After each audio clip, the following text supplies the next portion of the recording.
think of like mother of all living, and the idea of Eve as like the first Hellenistic figure or thinker, also the idea of the first procreator, like one who actually creates something out of herself and not out of dust or nothing or whatever that might look like.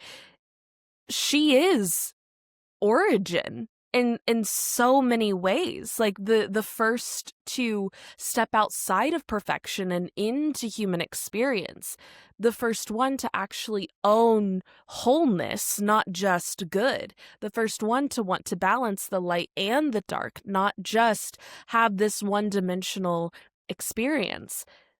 Like, that is so powerful to me, and it really is such a shame that the story is reduced down to be a way to tell women to mind your husband, to obey, and to not be too curious and not ask questions. But when you really crack it open, it is such a battle cry for curiosity.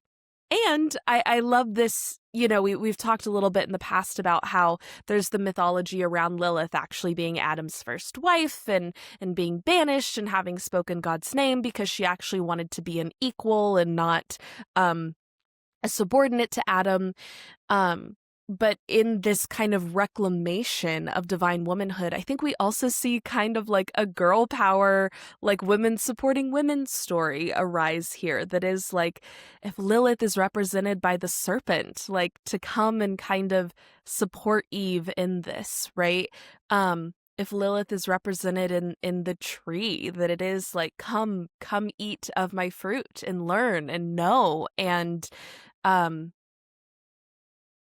yeah, Lilith being the mother of all demons in a lot of sense, the mother of darkness, Eve being the mother of all living, the mother of light, that they are foils for one another. And to have those archetypal energies support one another, I think is just, I don't know, it gives me goosebumps. I really love the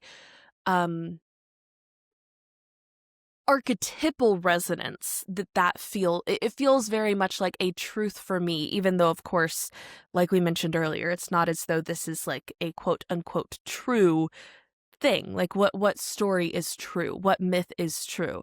Myths are made through humans trying to understand what it is to experience.